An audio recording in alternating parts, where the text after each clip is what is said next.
ظاہر ہے ہم انٹرنیشنلی فون پہ بات نہیں ہو سکتی، فون پہ پوری دنیا کی ایجنسیز ہیں ریکارڈ کر رہی ہیں، تو یہ دونوں رہنما آمنے سامنے آ کر ایک سیکیور انوائرمنٹ میں بات کرنا چاہتے ہیں، اور امید یہی کی جانی چاہیے کہ امت مسلمہ کے خیر کی خبر ہوگی آپس میں بات کر کے، اور دشمنوں کی سازشوں کو سمجھا جا رہا ہے دونوں سائڈوں پہ، ایران کی سائڈ پہ بھی، سعودی عرب کی سائڈ پہ بھی، اور پاکستان کی سائڈ پہ بھی۔ اور پاکستان تو ایک ایسا کردار ادا کر رہا ہے جو کہ برج بلڈر کا کردار ہے، جو فارن آفس آج کہہ بھی رہا تھا کہ ہم پل کا کردار ادا کریں کہ یہ ٹینشن اور تناؤ کم ہو جائے جو جنگ کسی کے مفاد میں نہیں۔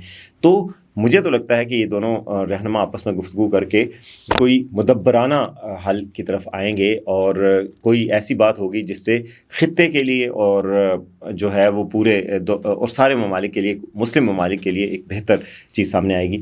تو اس کی تفصیلات تو آنے والی، ابھی تک جب تک میں آپ کو بتا رہا ہوں نہیں آ رہی، لیکن میں آپ کو بتا رہا ہوں کہ اس دوران نوٹس ایکسچینج ہوں گے، آپس میں ڈسکشنز ہوں گی، اور جنگ کا کوئی فیصلہ فوری طور پر نہیں ہونے جا رہا۔ یہ ایسی کوئی اناؤنسمنٹ آپ ایکسپیکٹ نہیں کر سکتے۔ اب آتے ہیں جی دوسری خبر کی طرف، اور وہ ہے پاکستان کے ڈومیسٹک محاذ پر، اور وہ ہے نہال ہاشمی، جو کہ نون لیگ کے ورکر ہیں جن کو سزا دے دی گئی تھی ثاقب نثار کے دور میں، اور ان کو بڑی قربانیاں دی ہیں، بعد میں کہا گیا تھا کہ ان کو قربانی کا بکرا بنا دیا گیا ہے۔ سندھ کے رہنما ہیں نون لیگ کے نہال ہاشمی، اور بڑا بولتے تھے ثاقب نثار کے دور میں، جب نون لیگ اسٹیبلشمنٹ کے زیر اطاعت تھی، سپریم کورٹ کے اس وقت کے جج ثاقب نثار بابا رحمتہ جن کو کہتے تھے، ان کے زیر اطاعت تھی، تو اس وقت وہ بولے تھے اور کھل کر بولے تھے۔ تو آج ان کو اس کا ریوارڈ دیا گیا ہے پارٹی کی طرف سے، اور وہ پارٹی کے کارکن ہیں، کوئی رشتہ دار نہیں، موروثی نہیں ہے، تو ان کو کیا گیا۔ اس پہ نون لیگ کے لوگ بڑا اپریشیٹ کر رہے ہیں کہ جی ایک کارکن کو آخر کار نواز شریف نے عزت دلوائی اور ان کا وہ مقام دلوا دیا، اور وہ ان کو گورنر سندھ بنا دیا گیا۔ جو پہلے گورنر سندھ تھے وہ تھے کامران ٹیسوری، جن کا تعلق ایم کیو ایم سے تھا، ان کو ہٹایا گیا ہے۔ اب ان کو کیوں ہٹایا گیا یہ میں نے آپ کو کہا تھا کہ میں بتاؤں گا، تو ان کا جو میں آپ کو بتاؤں کہ انہوں نے کچھ بیانات دیے ہیں صوبے کی تقسیم کے حوالے سے، کراچی کے حوالے سے۔ اچھا، یہ فیصلہ اسٹیبلشمنٹ کا نہیں ہے، یہ میں آپ کو بتاؤں کہ یہ فیصلہ نون لیگ نے کیا ہے۔ نون لیگ نے اپنے ورکر کو آگے کیا، نون لیگ نے اپنا کارکن کو وہ کیا، اور ایم کیو ایم تو باقاعدہ احتجاج کر رہی ہے۔ فاروق ستار نے کہا کہ یہ ہمارا حق تھا، ہم اتحادی ہیں، ہمیں یہ محروم کیا گیا، اس سے کوalition کو فرق بھی پڑ سکتا ہے، لیکن نون لیگ نے یہ فیصلہ کیا۔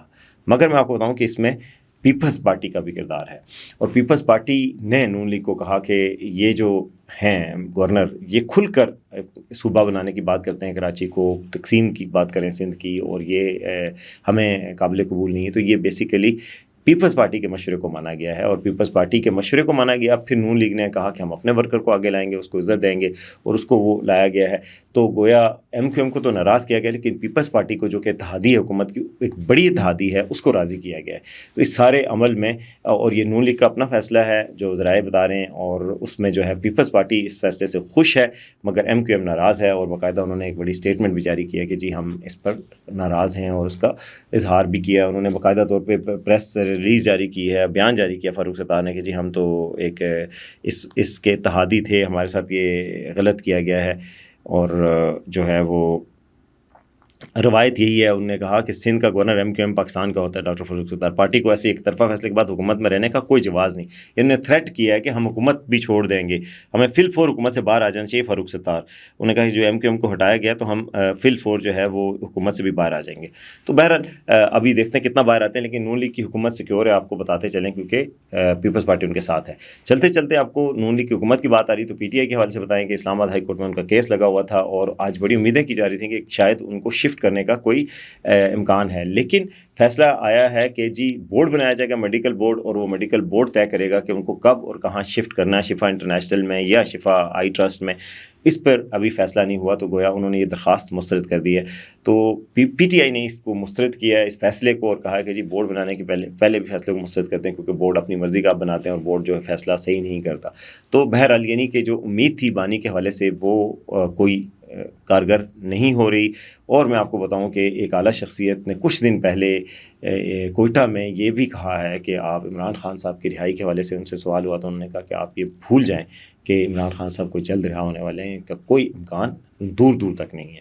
تو اب آپ اس سے آپ اندازہ لگا سکتے ہیں کہ ریاست کا کوئی ارادہ نہیں لگ رہا کہ خان صاحب کی کوئی جلد رہائی کی ہے۔ لوگ کہہ رہے ہیں امیدیں لگ رہی ہیں، لیکن اور جنگ اور یہ ماحول میں سارا، لیکن ابھی تک ہمیں تو کوئی امکانات اس کے نظر نہیں آ رہے۔ اچھا جی، آخری خبر کی طرف آتے ہیں. وہ خبر آپ سے بھی متعلق ہے اور سب سے متعلق ہے. ظاہر ہے موٹر وے پہ سبھی سفر کرتے ہیں اور ساری سڑکوں پہ سفر کرتے ہیں. ساری سڑکوں کے حوالے سے ایک فیصلہ آیا ہے وفاقی حکومت کی ہدایت پر. موٹر وے اور قومی شاہراہوں پر حد رفتار کم کرنے کا فیصلہ کیا گیا ہے اور باقاعدہ طور پر موٹر وے پولیس نے بیان جاری کیا ہے. تو اب رفتار کیا کر دی گئی ہے؟ سب گاڑیوں کی رفتار کو کم کر دیا گیا ہے. جو موٹر ویز پر کار ہیں اور ایل ٹی وی، ان کی رفتار 120 تھی. حد رفتار یعنی میکسیمم سپیڈ 120 کلومیٹر فی گھنٹہ تھی، اس کو کم کر کے 100 کلومیٹر فی گھنٹہ مقرر کر دیا گیا ہے. اس کے علاوہ موٹر ویز پر ایس وی، پی ایس وی اور ایچ ٹی وی کی رفتار 110 سے کم کر کے 90 کلومیٹر فی گھنٹہ کر دی گئی ہے. اور قومی شاہراہوں پر جو باقی شاہراہیں این ایچ اے کی جو شاہراہیں موٹر وے نہیں، اس پر بھی جو کار اور ایل ٹی وی کی رفتار ہے وہ 100 سے کم کر کے 80 کلومیٹر کر دی. وہ تو 80 سے اوپر آپ نہیں جا سکتے. اور قومی شاہراہوں پر پی ایس وی اور ایچ ٹی وی جو ہیوی ٹریفک والی وہیکلز ہوتی ہیں، جو بڑی ٹرک شرک ہیں، ان کی رفتار 80 سے کم کر کے 65 کلومیٹر فی گھنٹہ کر دی گئی ہے. تو ایندھن کی بچت کے لیے نئی حد رفتار، اس کے لیے آگاہی مہم بھی شروع کر دی گئی ہے. اور یہ کیا گیا ہے تاکہ آپ کو پتہ ہے کہ گاڑی ایک خاص سپیڈ سے زیادہ چلائیں تو ایکسیلیٹر پہ پاؤں ہوتا ہے اور فیول زیادہ سڑتا ہے. تو انہوں نے کہا کہ آپ آہستہ پہنچ جائیں لیکن پٹرول بچائیں اپنے لیے، قوم کے لیے. ایک دفعہ بجلی کے لیے چلتی تھی، اب یہ چلی ہے. آپ کو پتہ ہے کروڈ آئل کی پرائس آج پھر جمپ کر گئی ہے اور پٹرول کی قیمت کل بڑھنے کا امکان ہے. جمعے والے دن اس کو طے کیا جائے گا، اگلی قیمت آئے گی. گو کہ حکومت کی دہانی کرا رہی ہے کہ جی ہم کوشش کریں گے کہ عوام پہ بوجھ نہ پڑے، لیکن اب عوام جو ہے کہتے ہیں نا سام کا جلا دودھ بھی، پتہ نہیں دودھ کا جلا چھاچھ بھی پھونک پھونک کے پیتا ہے. تو وہ ہم کوئی یقینی طور پہ نہیں کہہ سکتے. ایل پی جی کی پرائسز کو بڑھا دیا گیا، وہ آج نوٹیفیکیشن جاری ہو گیا. تو حالات جو ہے وہ خراب ہی نظر آ رہے ہیں. گاڑی آہستہ ہی چلائیں. اب تک کے لیے اتنا ہی. دیکھتے رہیں آج کا سچ.